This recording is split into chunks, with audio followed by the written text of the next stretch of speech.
Hey guys, thanks for tuning in to RocketDogRc. As you can see here, I got the Redcat Gen 7. We're going to do an unboxing on this. Stay tuned.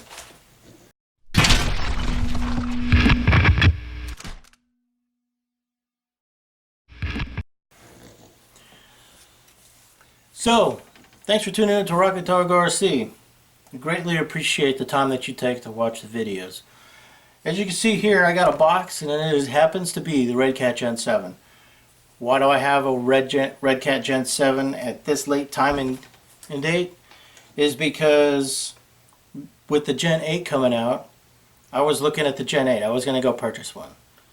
And I was looking at the Gen 7 and I kind of like the body on this a little bit better, the shape of the body. It looks more, you know, kind of tough. So I was looking at it, I was like, well, and then I saw something that really started to make me lean more towards the Redcat Gen 7. And it's the portal axles. It's these right here. This is an upgrade kit for the Redcat Gen 7.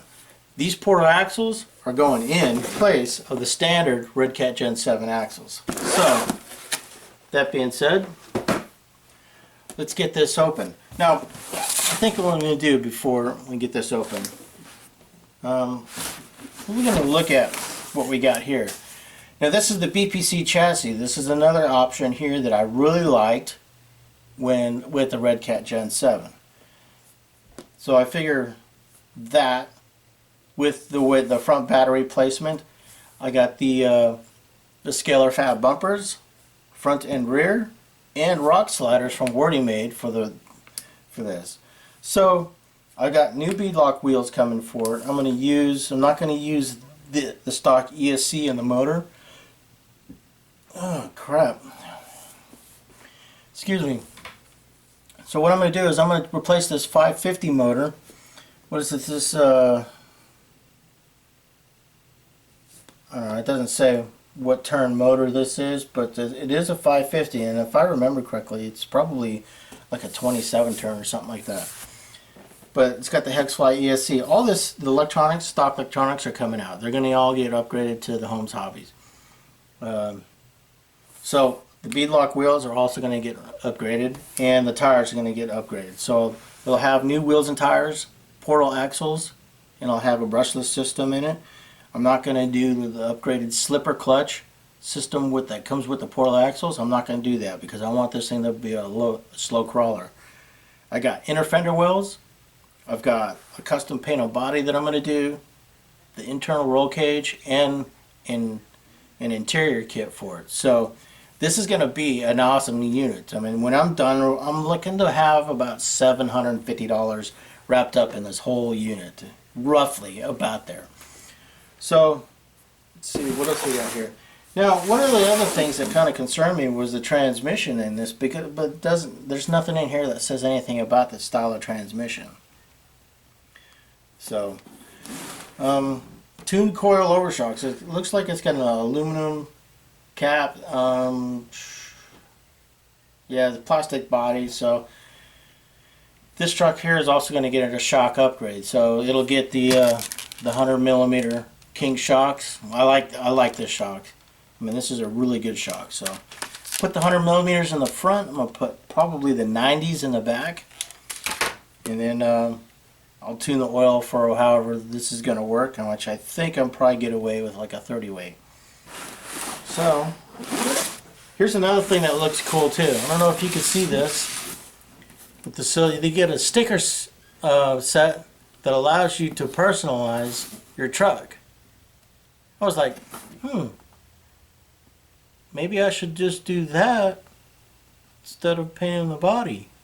But then you start thinking, look at all the windows. They're all blacked out, so you're crawling like a rock star. Yeah, I'm not a rock star, so I can't crawl like one. So, alright, so let's get this open.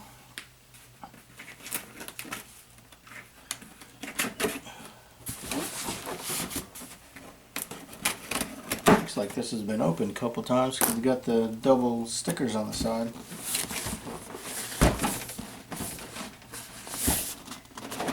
Now keep in mind, if I can get this open, a lot of the stuff is going to get changed.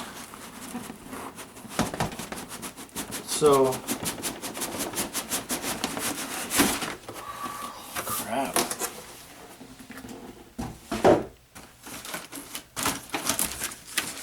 This weird phone.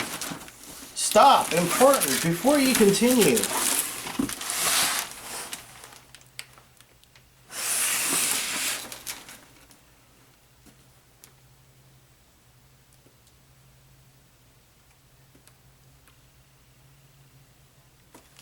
Let's just say, okay. Alright, so here's the radio. And this weird bubble wrap.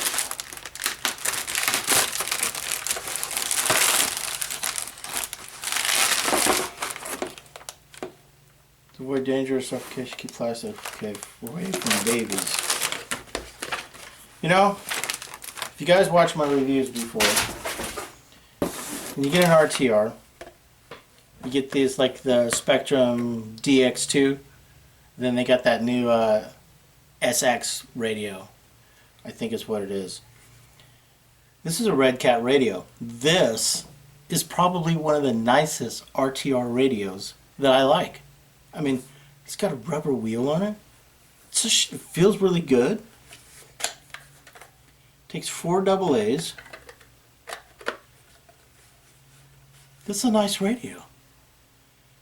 This is really nice. I mean, it feels really good. It's like Redcat upgraded, you know, to a better style radio. Now, I don't know anything about how this actually performs out on the road or anything like that, because I run all Futaba stuff. So this is probably going to get changed.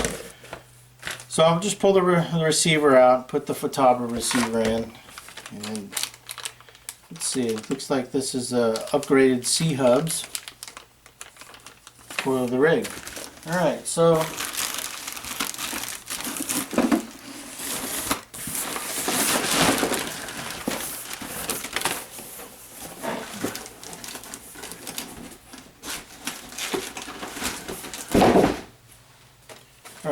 here, oh, this is nice.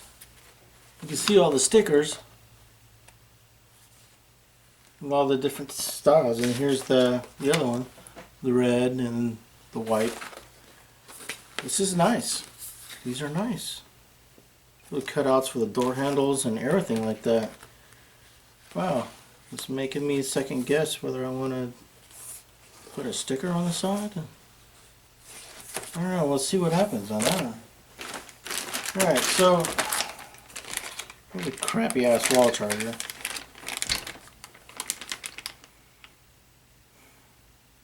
Yeah, I'm just thinking, to save a little money on the kit, $5, $10, whatever it happens to be, would you guys be interested in RTRs that don't send you stupid shit like this? Because I would never use anything like this. I have no reason why. Now, I guess if you're new to the hobby, you would. But this would be the first thing that I would... I mean, if you're any kind of a salesman and you're working in a hobby shop and you sell an RTR, first thing you got to do is get them into a charger. And then, you know, get them a soldering iron, get them a charger and a LiPo. That would get them into a quick charge style charger, and they could, you know, you change their plugs on it or whatever they want to do. But I would never use this, and I would rather see these manufacturers, Axial, HPI, Redcat, Traxxas, don't send this kind of stuff. I mean, because and like these. I mean, if you're buying these from your local hobby shop, then as a hobby sales guy, you should be upgrading into a better charger.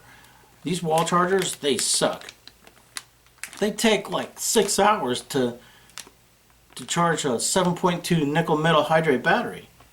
Just think what it would take to do a LiPo. I mean, that's just my bit. But these should be an option whether you get the charger and, you know, and stuff like that, and a battery with it too. So, all right, so let's get beyond that, get all this plastic off here. Yeah, it actually looks pretty good on the back, underneath.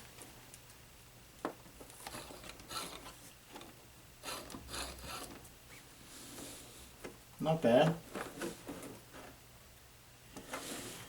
You know, it's weird too, because this chassis here, you see the links here, they bolt to the outside of the chassis, which is weird because all the axle stuff, Traxxas, everybody, these links all bolt into the center section. So, I mean, just my point of view. I hear these tires were supposed to work pretty good, but I would assume they work good. I mean, I'm out here in Arizona, so we have some pretty awesome rock and a lot of RTR tires. They're okay, but you get a lot of tire slippage, and then you get the tire will roll over or whatever like that. So I like to use a pit bull because that works really good for the area that I'm at.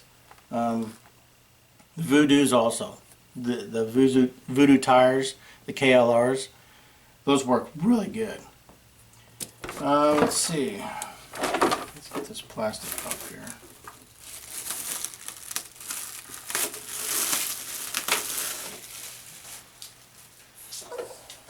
There you go. So that's what it looks like right there, straight out of the box. You guys see me unload it. It's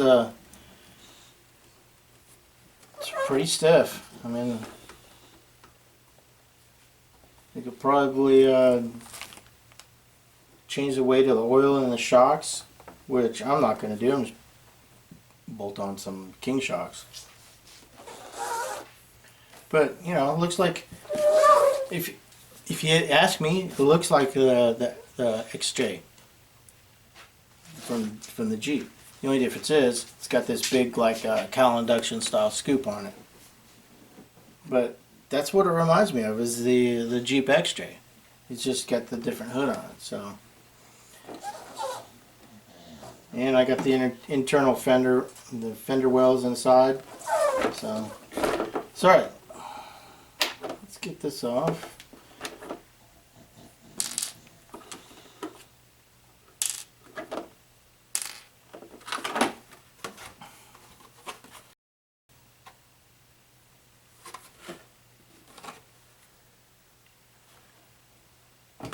Not bad.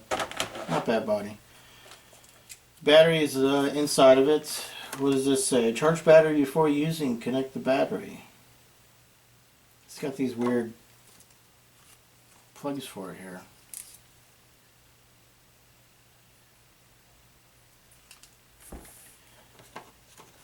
Alright, so let's get all this off.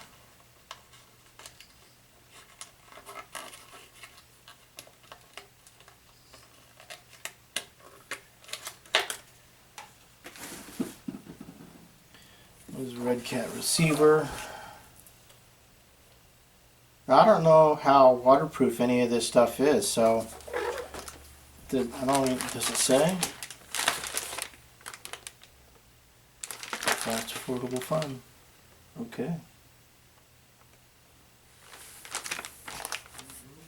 Now here they show in the spring retainers to put more tension on the springs, which doesn't make a whole lot of sense because this thing is pretty stiff. I mean, it's got you can tell it's really heavy shock oil in it.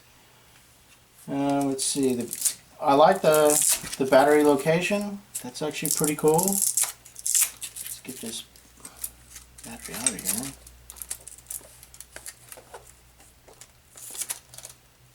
What the hell?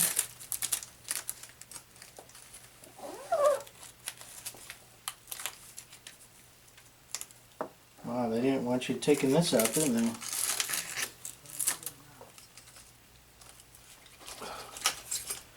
Wow. What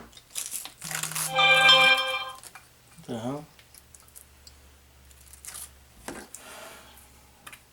7.2 volt Hexfly 2000 nickel metal hydrate. And the charger. Stuff that I would never use because I guess you could say I'm an established RCer. So, alright, so we got a, looks like a 550 can motor. So it looks like we got a 550 motor. We got an open pinion and spur, which some of us are pretty much used to that.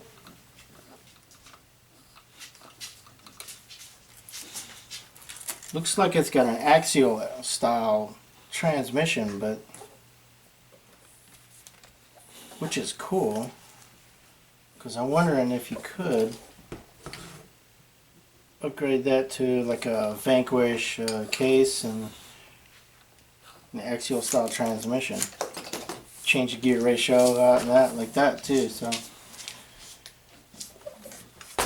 yeah, the steering servo, I don't know anything about that.